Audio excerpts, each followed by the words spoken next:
Shalom, selamat pagi Bapak Ibu Saudara yang dikasihi Tuhan. Saat ini kita bersyukur boleh berjumpa lagi di Gamaliel Morning Prayer. Hari ini kita akan kembali belajar dari kitab Hakim-Hakim. Kita sudah sampai di Hakim-Hakim pasal 7 ayat 1 sampai 25. Hakim-Hakim 7. Adapun Yerubbaal, itulah Gideon, bangun pagi-pagi dengan segala rakyat yang bersama-sama dengan dia. Lalu mereka berkemah dekat mata air Harod. Perkemahan orang Midian itu ada di sebelah utaranya, dekat bukit Wore di lembah. Berfirmanlah Tuhan kepada Gideon, terlalu banyak rakyat yang bersama-sama dengan engkau itu daripada yang ku hendaki untuk menyerahkan orang Midian ke dalam tangan mereka. Jangan-jangan orang Israel memegah-megahkan diri terhadap aku, sambil berkata, tanganku sendirilah yang menyelamatkan aku. Maka sekarang serukanlah kepada rakyat itu demikian. Siapa yang takut dan gentar, biarlah ia pulang, enyah dari pegunungan Gilead. Lalu pulanglah 22.000 orang dari rakyat itu, dan tinggallah 10.000 orang. Tetapi Tuhan berfirman kepada Gideon, masih terlalu banyak rakyat, suruhlah mereka turun minum air, maka aku akan menyaring mereka bagimu di sana. Siapa yang kufirmankan kepadamu, inilah orang yang akan pergi bersama-sama dengan engkau, dialah yang akan pergi bersama-sama dengan engkau. Tetapi barang siapa yang kufirmankan kepadamu, inilah orang yang tidak akan pergi bersama-sama dengan engkau, dialah yang tidak akan pergi. Lalu Gideon menyuruh rakyat itu turun minum air, dan berfirmanlah Tuhan kepadanya, barang siapa yang menghirup air dengan lidahnya seperti anjing menjilat, haruslah kau kumpulkan tersendiri. Demikian juga semua orang yang berlutut untuk minum. Jumlah orang yang menghirup dengan membawa tangannya ke mulutnya ada 300 orang. Tetapi yang lain dari rakyat itu semuanya berlutut minum air. Lalu berfirmanlah Tuhan kepada Gideon, dengan ke-300 orang yang menghirup itu akan kuselamatkan kamu. Aku akan menyerahkan orang Midian ke dalam tanganmu. Tetapi yang lain dari rakyat itu semuanya boleh pergi, masing-masing ke tempat kediamannya. Dari rakyat itu mereka mengambil bekal dan sangkakala. Demikianlah seluruh orang Israel disuruhnya pergi, masing-masing ke kemahnya, tetapi ke-300 orang itu ditahannya. Adapun perkemahan orang Midian ada di bawahnya di lembah. Pada malam itu berfirmanlah Tuhan kepadanya, bangunlah, turunlah, menyerbu perkemahan itu, sebab telah kuserahkan itu ke dalam tanganmu. Tetapi jika engkau takut untuk turun menyerbu, turunlah bersama dengan Pura, bujangmu, ke perkemahan itu, maka kau dengarlah apa yang mereka katakan, kemudian engkau akan mendapat keberanian untuk turun menyerbu perkemahan itu. Lalu turunlah ia bersama dengan Pura, bujangnya itu, sampai kepada penjagaan terdepan laskar di perkemahan itu. Adapun orang Midian dan orang Amalek dan semua orang dari sebelah timur itu berkelimpangan di lembah itu seperti belalang banyaknya, dan unta mereka tidak terhitung seperti pasir di tepi laut banyaknya. Ketika Gideon sampai ke situ, kebetulan ada seorang menceritakan mimpinya kepada temannya, katanya, aku bermimpi tampak sekeping roti jelai terguling masuk ke perkemahan orang Midian. Setelah sampai ke kemah ini, dilanggarnyalah kemah ini sehingga roboh dan dibongkar bangkirkannya, demikian kemah ini habis runtuh. Lalu temannya menjawab, ini tidak lain dari pedang Gideon bin Yoas, orang Israel itu. Allah telah menyerahkan orang Midian dan seluruh perkemahan ini ke dalam tangannya. Segera sesudah Gideon mendengar mimpi itu, diceritakan dengan maknanya, sujudlah ia menyembah. Kemudian pulanglah ia ke perkemahan orang Israel lalu berkata, bangunlah, sebab Tuhan telah menyerahkan perkemahan orang Midian ke dalam tanganmu. Sesudah itu dibaginyalah ke-300 orang itu dalam 3 pasukan, dan ke tangan mereka semuanya diberikannya sangkakala dan buyung kosong dengan suluh di dalam buyung itu. Dan berkatalah ia kepada mereka, perhatikanlah aku dan lakukanlah seperti yang kulakukan. Maka apabila aku sampai ke ujung perkemahan itu, haruslah kamu lakukan seperti yang kulakukan. Apabila aku dan semua orang yang bersama dengan aku meniup sangkakala, maka haruslah kamu juga meniup sangkakala sekeliling seluruh perkemahan itu dan berseru, demi Tuhan dan demi Gideon. Lalu Gideon dan ke-100 orang yang bersama-sama dengan dia sampai ke ujung perkemahan itu pada waktu permulaan giliran jaga tengah malam, ketika penjaga-penjaga baru saja ditempatkan. Lalu mereka meniup sangkakala sambil memecahkan buyung yang di tangan mereka. Demikianlah ketika pasukan itu bersama-sama meniup sangkakala dan memecahkan buyung dengan memegang obor di tangan kirinya dan sangkakala di tangan kanannya untuk ditiup. Mereka berseru, pedang demi Tuhan dan demi Gideon. Sementara itu tinggallah mereka berdiri, masing-masing di tempatnya, sekeliling perkemahan itu, tetapi seluruh tentara musuh menjadi kacau balau, berteriak-teriak, dan melarikan diri. Sedang ketika 300 orang itu meniup sangkakala, maka di perkemahan itu Tuhan membuat pedang yang seorang diarahkan kepada yang lain, lalu larilah tentara itu sampai ke Pecita, ke arah Serera, sampai ke pinggir Abel Mehola dekat Abad. Kemudian dikerahkanlah orang-orang Israel dari suku Naftali dan dari suku Aser dan dari segenap suku Manasye, lalu mereka mengejar orang Midian itu. Gideon menyuruh juga orang ke seluruh pegunungan Efraim dengan pesan, turunlah menghadapi orang Midian dan dudukilah segala batang air sampai ke Bet-bara dan juga sungai Yordan. Maka semua orang Efraim dikerahkan, lalu mereka menduduki segala batang air sampai ke Bet-bara, juga sungai Yordan. Mereka berhasil menawan 2 orang Midian, yakni Oreb dan Seb. Oreb dibunuh di gunung batu Oreb, dan Seb dibunuh di dalam tempat pemerasan anggur Seb. Mereka mengejar orang Midian itu, lalu mereka membawa kepala Oreb dan kepala Seb kepada Gideon di seberang sungai Yordan. Terima kasih. Ya, Bapak Ibu Saudara, kita bersyukur pagi ini kita melihat bagaimana Tuhan memakai orang-orang pilihannya untuk mengerjakan apa yang menjadi rencana kehendak Tuhan. Seperti yang kita lihat di pasal 6 kemarin ketika pasca Hakim Debora mati, ya, orang Israel kembali berbuat jahat dan akhirnya Tuhan menyerahkan mereka ke tangan orang Midian, dan baru 7 tahun mereka istilahnya dijajah Midian, tetapi kemelaratan sudah sungguh nyata bagi orang Israel, dan akhirnya mereka berseru kepada Tuhan dan Tuhan kirim Gideon. Setelah kemarin pasal 6 ada banyak tanda yang diminta oleh Gideon, dan Tuhan yang menyatakan itu bahwa memang Tuhan memilih Gideon untuk menyelamatkan bangsanya. Dan saat ini kita melihat bahwa Gideon sudah dengan keyakinan penuh menjalankan apa yang Tuhan perintahkan untuk dia dipakai Tuhan menyelamatkan bangsa Israel. Dan dari pasal 6 ayat 34, ya, di situ Roh Tuhan yang menguasai Gideon. Akhirnya dia juga mengajak 4 suku termasuk suku Manasye, sukunya sendiri, dan juga ada suku Asher, Zebulon dan Naftali untuk menggabungkan diri dengan Gideon. Dan di situ terkumpul ada 32.000 orang, gitu ya, kalau kita lihat, dan menghadapi orang Midian yang dari ayat 12 tadi kita lihat bagaimana seperti mereka seperti belalang dan untanya bahkan seperti pasir di tepi laut banyaknya. Jadi begitu banyak musuh yang akan dihadapi. Jadi 32.000 versus kalau dari pasal 8 ayat 10 itu ada kalau dijumlah orang Midian tentaranya 135.000.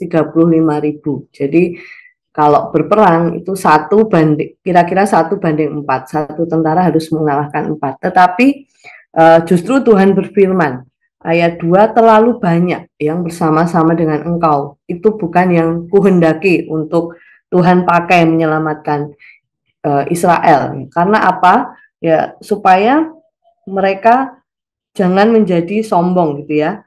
Tuhan bilang jangan-jangan orang Israel memegah-megahkan diri terhadap aku sambil berkata, tanganku sendirilah yang menyelamatkan aku. Ya, jangan sampai orang-orang Israel merasa, wah saya hebat, dengan kekuatan seperti ini saya bisa mengalahkan musuh, tetapi ya hanya Tuhan yang layak untuk dimuliakan karena Tuhanlah yang menyelamatkan mereka. Dan di sini ada seleksi Tuhan yang pertama, yaitu supaya mereka yang takut, mereka yang gentar, dari ayat 3, siapa yang takut dan gentar biarlah ia pulang enyah dari pegunungan Gilead. Dan dari 32.000 itu yang pulang ada 22.000, sehingga tinggal 10.000 orang. Yang tadinya 1:4 sekarang 1:14 gitu ya. Dan ya kembali ya Tuhan merasa itu masih terlalu banyak, sehingga ada seleksi yang kedua. Di situ ayat 4 Tuhan berfirman masih terlalu banyak rakyat. Dan yang kedua dengan cara menyaring mereka, bagaimana cara mereka minum air. Ya, sebenarnya pertama Tuhan tidak bilang kalau yang minum seperti ini akan kupilih, tetapi hanya disuruh untuk minum air. Dan akhirnya Tuhan mengatakan siapa yang menghirup langsung dengan mulutnya, ya itu tidak layak. Tetapi mereka yang mengambil air dan minum dengan tangan yang dibawa ke mulut, ya dengan itu Tuhan akan menyelamatkan Israel. Jadi pertama ya Tuhan seleksi melalui mental mereka yang takut pulang. Kemudian yang kedua etika mereka. Dan di sini orang-orang yang menghirup mulut itu berarti mereka tidak waspada, tetapi ketika minum dengan mencedok air dengan tangannya, ya, orang-orang ini tetap waspada melihat sekelilingnya. Nah, sehingga Tuhan berkata dari ayat 7 bahwa Tuhan dengan ke-300 orang yang menghirupnya, akhirnya didapati hanya 300 orang dari 10.000 menjadi 300, ya, semakin kecil. Nah, dan Tuhan bilang dengan 300 orang ini akan kuselamatkan Israel dan menyerahkan orang Midian ke dalam tanganmu, ya. Jadi ini seleksi yang Tuhan lakukan. Dan Gideon akhirnya dengan ke-300 orang ini mengambil semua perbekalan dan yang lain disuruh pergi. Dan orang Midian ada di bawah. Kemudian kita lihat di bagian kedua ayat 9-15 bagaimana Gideon taat melakukan apa yang Tuhan firmankan, gitu ya. Dia mendapat konfirmasi dari Tuhan bahwa malam ini juga ya Tuhan akan menyerahkan Midian ke dalam tangannya Gideon. Tetapi kalau takut untuk menyerbu, Tuhan bilang silahkan turun ke kemah dan engkau akan mendapat keberanian. Ayat 11. Maka kau dengarkan apa yang mereka katakan, kemudian engkau akan mendapat keberanian untuk turun menyerbu perkemahan itu.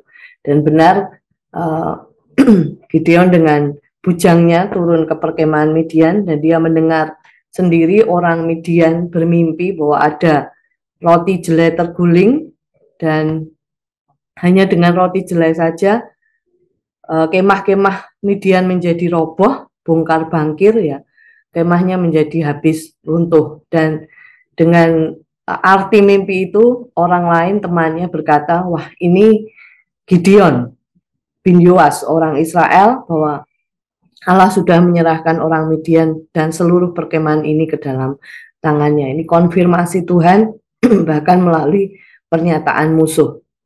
Dan kita lihat respon Gideon, dia mempercayai Tuhan, dia sujud menyembah. Ayat 15, segera sesudah Gideon mendengar mimpi itu diceritakan dengan maknanya, sujudlah ia menyembah. Dia merendahkan diri di hadapan Tuhan, dia mengimani konfirmasi Tuhan itu dan dia taat. Dan dari ayat 16-25 kita lihat bagaimana Tuhan menolong orang Israel bisa selamat dari musuhnya dan Midian dikalahkan. Bahkan dengan sumber daya manusia yang terbatas tadi, 300 orang berarti 1 dibanding 450 ya kalau berperang. Tetapi Tuhan bisa memakai bukan kuantitasnya yang banyak, tetapi Tuhan sanggup memakai orang-orang pilihan ini untuk menyatakan kuasanya.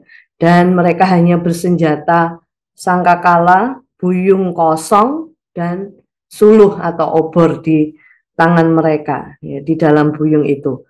Dan ya, strategi perang yang di luar, ya, strategi perang yang lain, karena mereka hanya akan turun meniup sangkakala dan memecahkan buyung.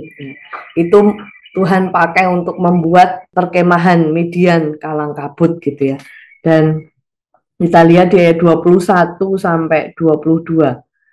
Bahkan mereka tidak melakukan sesuatu gitu ya. Sementara itu tinggallah mereka berdiri masing-masing di tempatnya sekeliling perkemahan itu ketika mereka mengepung perkemahan Midian. Tetapi seluruh tentara musuh menjadi kacau balau, berteriak-teriak dan melarikan diri.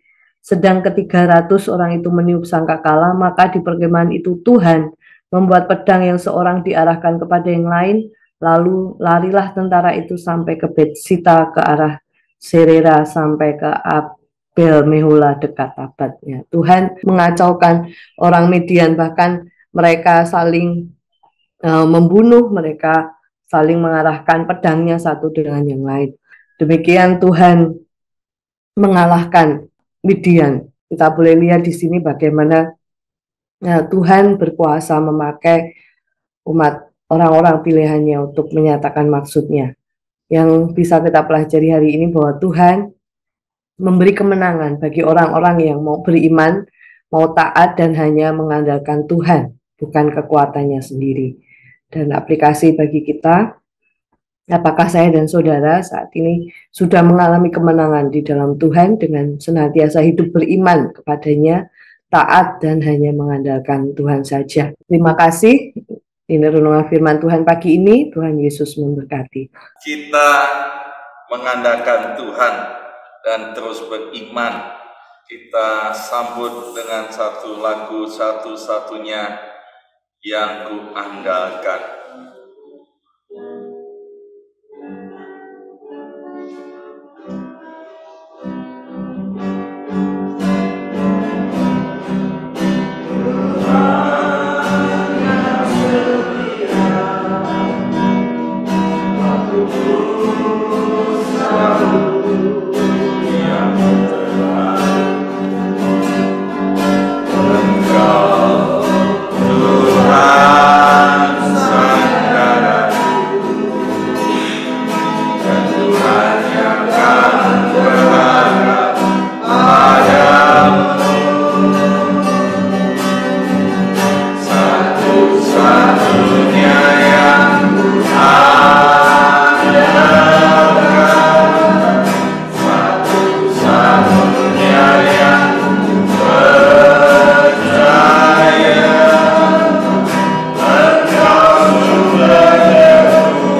kontrasnya mengandalkan Tuhan, mengandalkan diri sendiri. Biarlah pagi ini kita terus menyembah Tuhan, mengandalkan Tuhan, dan terus berdoa mengucap syukur. Biarlah pagi ini semuanya dipimpin oleh Roh Kudus. Kita berdoa bersama-sama. Terima kasih Tuhan, terima kasih. Kami terus mengucap syukur. Kami terus mengandalkan Engkau di dalam Yesus Kristus, di dalam nama Yesus Kristus. Kami sujud terus mengandalkan Engkau Tuhan, mengandalkan Engkau, kuasa Tuhan, pimpinan Roh Kudus, penyertaan Tuhan sungguh nyata buat Gideon, buat kami semuanya di dalam nama Tuhan Yesus. Kami percaya Tuhan, kami percaya Tuhan, kami mengucap syukur. Terima kasih Tuhan di dalam nama Tuhan Yesus.